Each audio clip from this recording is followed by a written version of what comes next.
21వ అధ్యాయం 1వ వచనములు, క్రొత్త ఆకాశమును క్రొత్త భూమిని చూచితిని, మొదటి ఆకాశము మొదటి భూమి గతించిపోయాను.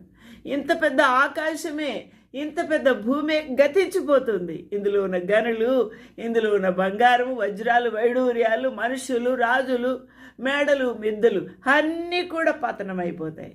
ఇవన్నీ కూడా గతించిపోయాయట. ఇవన్నీ కూడా వెళ్ళిపోయాయట. ఇక ఎక్కడ భూమి నిలువ చోటు లేదట. ఆకాశము కూడా గతించిపోయింది, సముద్రము లేనే లేదు. ఇక క్రొత్త ఆకాశము క్రొత్త భూమి ఆయన సృష్టించినవి మాత్రమే ఉన్నాయి.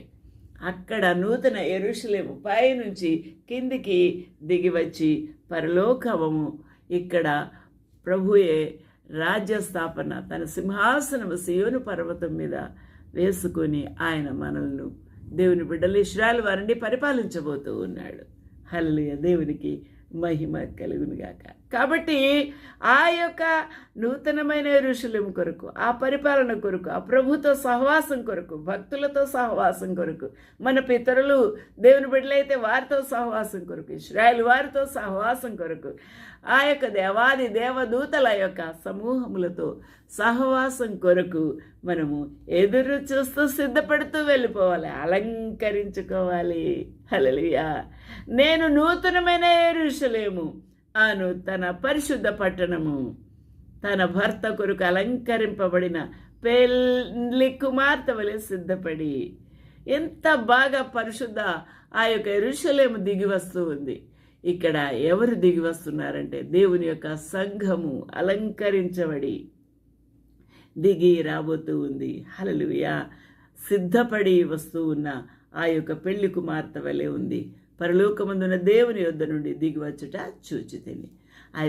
John saw the holy city, New Jerusalem, coming down from God out of heaven, prepared as a bride adorned for her husband. అంతగా అలంకరించుకొని వస్తూ ఉన్నదట. కాబట్టి నువ్వు సిద్ధపడతావా? నీవు అందులో పార్టిసిపేట్ చేస్తావా? అందులో పాల్గొంటావా? అది నీకు ఆశ? ఆలోచన చేద్దాం. ప్రభుతో మనము ఉంటాము. అట్టి భాగ్యం ప్రభు నీకు ఇవ్వాలని కోరుకుంటే దేవుని వద్దకు రా. దేవునికి నీ జీవితాన్ని, పాత జీవితాన్ని అంతా రోజుపచ్చి ప్రభుకి నన్ను నూతన జీవంతో నింపు, శక్తితో నింపు. నీ కొరకు ఎదురు చూడడానికి సహాయం చేయమని అడుగుదామా? ప్రభు మనకు సహాయం చేయమని. ఆమేన్, ఆమేన్, ఆమేన్. ప్రభు మిమ్మల్ని దీవించండి.